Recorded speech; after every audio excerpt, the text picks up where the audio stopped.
السلام علیکم ناظرین، آپ دیکھ رہے ہیں ڈرامہ سیریل میری زندگی ہو تم، جس کی آنے والی ایپیسوڈ بہت ہونے والی ہے انٹرسٹنگ۔ آپ دیکھیں گے کہ کامیار کسی صورت بھی آئرہ کو نہیں معاف کرتا۔ کیا آئرہ کامیار کو منانے میں کامیاب ہو جائے گی یا نہیں، یہ سب کچھ جاننے سے پہلے اگر آپ میرے چینل پر نئے ہیں تو پلیز میرے چینل کو لائک شیئر اور سبسکرائب کریں۔ آپ دیکھیں گے کہ کامیار کسی صورت میں بھی نہیں مان رہا اور نہ ہی وہ کسی صورت میں بھی آئرہ کو معاف کرے گا۔ ادھر آپ دیکھیں گے کہ جب اس کی دادو کامیار کو سمجھاتی ہیں تو تب وہ کامیار اپنی دادو کو کہتا ہے کہ دل میں آنے کی کوئی وجہ نہیں ہوتی، لیکن دل میں سے جانے کی ہزار وجہ ہوتی ہیں۔ اسی لیے آپ ایک دفعہ جان لے کہ آئرہ اب میرے دل میں سے نکل گئی ہے اور واپس آنا بہت ہی مشکل ہو چکا ہے۔ اس پر اس کی دادو سمجھاتی ہیں کہ نہیں بیٹا،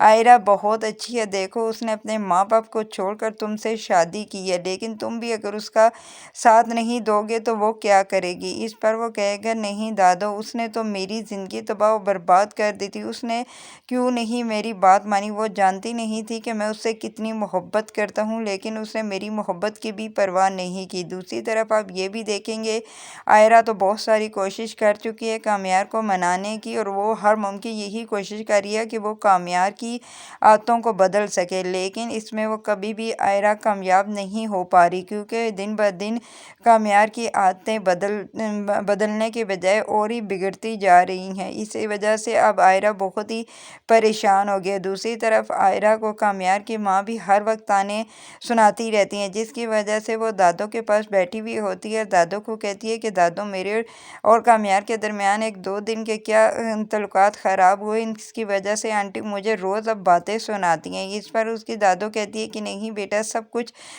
ٹھیک ہو جائے گا۔ ادھر آپ دوسری طرف یہ بھی دیکھیں گے کہ کامیار کی ماں اسے پوچھتی ہے کہ تم دونوں کے بیچ میں کیا چل رہا ہے، کبھی تم کمرے کے اندر ہوتے ہو تو وہ باہر ہوتی ہے، اور جب تم باہر ہوتے ہو تو وہ اندر ہوتے، کچھ سمجھ نہیں آ رہا۔ اس پر کامیار کہتا ہے کہ آپ لوگوں کو پریشان ہونے کی کوئی ضرورت نہیں ہے، کوئی ایسی بات نہیں ہے۔ ادھر آپ یہ بھی دیکھیں گے کہ آئرہ کے ماں بہت پریشان ہے آئرہ کی وجہ سے، اور جب وہ رات ہوتی ہے تو وہ آئرہ کے باپ سے بات کرتی ہے اور کہتی ہے کہ مجھے لگتا ہے کہ میری بیٹی بالکل بھی خوش نہیں ہے، وہ بہت ہی پریشان ہے۔ اس پر آگے سے آئرہ کا باپ کہتا ہے کہ تم یہ مجھے کیوں بتا رہی ہو، یہ اس کا اپنا فیصلہ ہے، اب وہ پریشان ہے یا خوش مجھے کوئی مطلب نہیں ہے۔ تب وہ کہتی ہے کہ نہیں، آپ اتنے سنگ دل تو مت بنے، وہ ہماری بیٹی ہے، ہمیں اسے ہماری ضرورت ہے، اسی لیے میں آپ سے ہاتھ جوڑ کر یہی کہوں گی کہ آپ اسے معاف کر دیں۔ اس پر آئرہ کا باپ کہتا ہے کہ میں اسے کبھی بھی معاف نہیں کروں گا، تم یہ جان لو اور یہ سمجھ لو۔ ادھر آپ دیکھیں گے کہ آئرہ بہت ہی پریشان ہے اور یہ ساری باتیں سوچ کر وہ ہر وقت روتی رہتی ہے اور کہتی ہے کہ میں کیا کروں، کامیار تو بالکل بدلنے کا نام ہی نہیں لے رہا اور نہ ہی وہ میری باتوں پر توجہ دیتا ہے۔ اگر یہی حالات رہے تو مجھے نہیں لگتا کہ ہم دونوں کے اکٹھے رہ پائیں گے، کیونکہ اب آپ دیکھیں گے کہ آئرہ کسی نتیجے پر پہنچے گی، کیونکہ وہ اس نے